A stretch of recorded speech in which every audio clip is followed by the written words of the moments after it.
Did you guys think this is Rockstar? I don't drink this. Alright, welcome to Team HellBangs. This is our fourth and final interview at the Revolt on the Rio Grande / Uproar tour. We are with Charming Liars, new EP, new disorder. I want to first start out the interview with crossbows, nuns, and the devil. How did we get there? How did we get there? Well, we got there, it's pretty simple and it's a pretty boring story actually. I met a director, a young guy who was in film school in Los Angeles called Carl Padilla. We went for coffee, we talked about making a music video, and we talked about the general tone and vibe of what we wanted. We wanted something dark, sexy, light-hearted, and we started talking about Tarantino films, and we shared love for that kind of cinema. And he said, okay, leave it with me for the afternoon, and within an hour and a half, an email just popped up in my inbox with full treatment of pictures of nuns, crossbows, and everything mapped out. And I was like, let's do it. Sounds great. So that's basically how it came up. We kind of grew up watching videos in the early 2000s that were big budget, or at least looked big budget, looked like films. And then lately there's been a lot of videos that look not as good, let's say. And so we kind of wanted to emulate some of our favourite band videos back in the day and make something that you watched and you saw on TV and was like, whoa, that was fucking cool. So we hopefully achieved that with that one. Cool, you know what, let's do an introduction real quick. Charlie. I'm Charlie, I sing in Charming Liars. I'm Mike, I play bass in Charming Liars. I'm Charlie and I'm with Leech Banks and Hellion, but that's cool. And James. Okay. Yeah, so Uproar, man, you know, how did this come about? You know, how did you guys get on this especially? Well, basically after we made our album, we were in California and we started gigging in and around Los Angeles and Southern California, and management, who are based out in California, said, oh, there's this Uproar tour. And they've just announced a new stage and they're taking bands to be submitted for it. He's like, would this be something that you guys would be open? And we just saw the lineup and we saw Coheed and Cambria to, you know, obviously the big ones are Alice in Chains, Jane's Addiction. Like, oh yeah, put us forward, see what happens. And luckily, lo and behold, you know, they said, come on the tour. So that's very lucky. Yeah, really lucky. So, where do you guys hail from?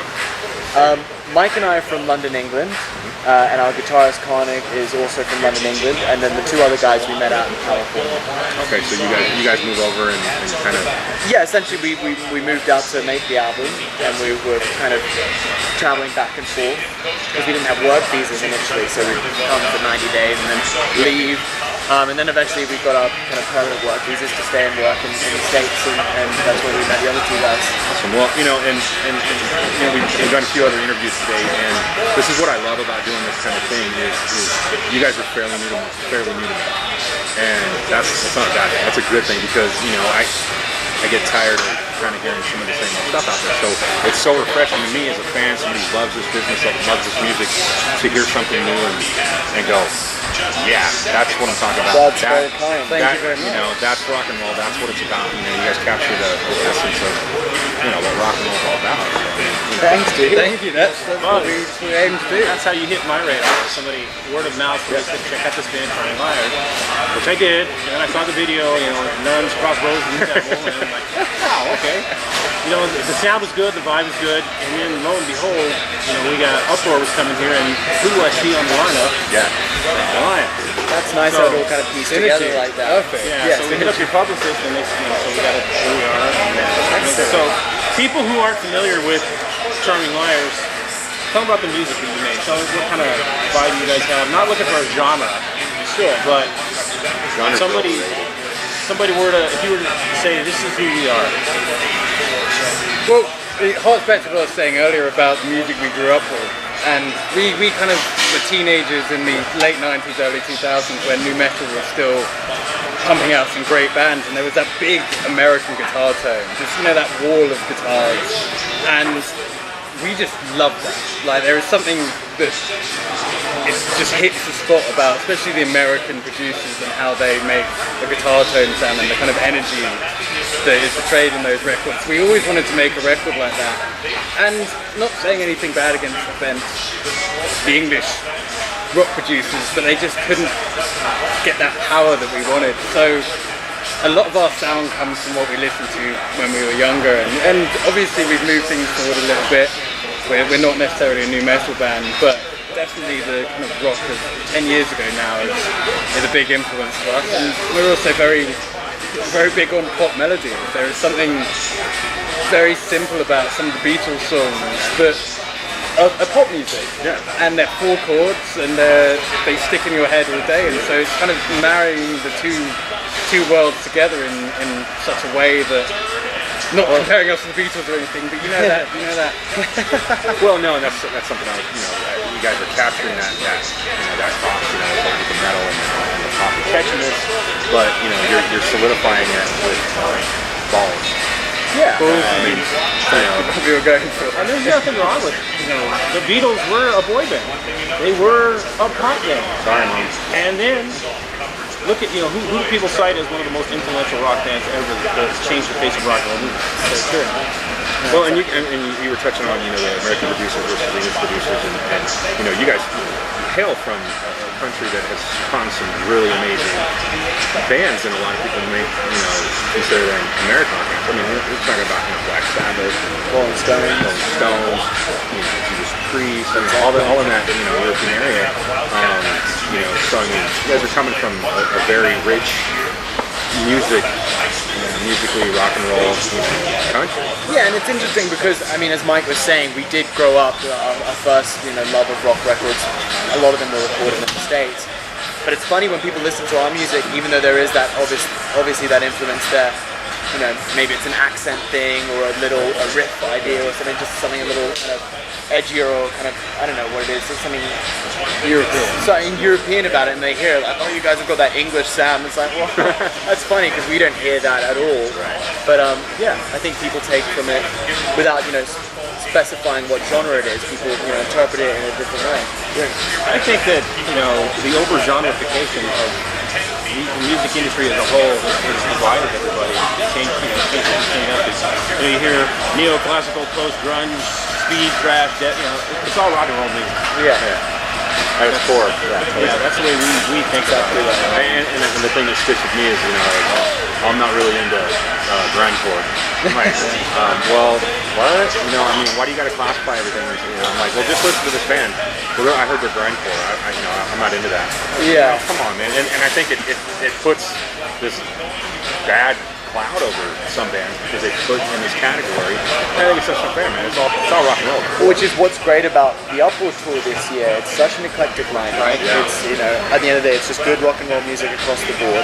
And for a band like us, brand new baby band essentially, opening up the shows every day, it's been amazing to see people turn up in a Disturbed t-shirt, a Mastodon t-shirt, Avenged Sevenfold, Slipknot, and then we play our poppy, dancey, kind of most melodic song of the day, and they're getting off to it more than even the heaviest songs that we have. And so it's just like, what's been amazing about the tour is the open-mindedness of everyone showing up, and that's why we didn't really have any expectations going into the tour. We didn't know really what to expect, but that's been a really nice surprise, seeing metalheads, rock fans, punk, whatever. Yeah, whatever you like. And that just speaks volumes, man. When it's good, it's good.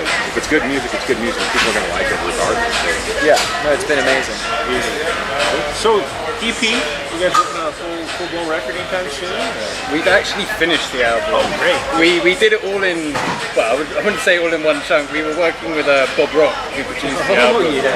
But working with him meant that we couldn't get a straight month to record. We had to record in stages because he's obviously a very busy guy and we're a very small band.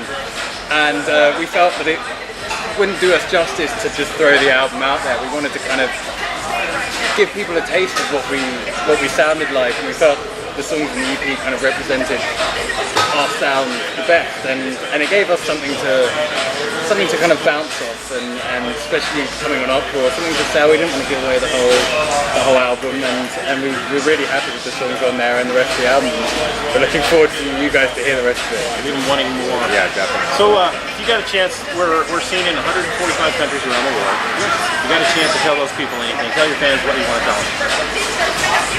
If you get a chance to come see us live, which I hope you do, please come up to our merch table, our merch desk, and say hello. Like, we are in this business because of you guys, and we love meeting each and every one of you. And seriously, we have one of the best jobs in the world, and only because people are there to listen to our music. And without you guys, without anyone who listens to our music, we're nowhere. So we want to meet each and every one of you and shake your hand. Make friends, not fans.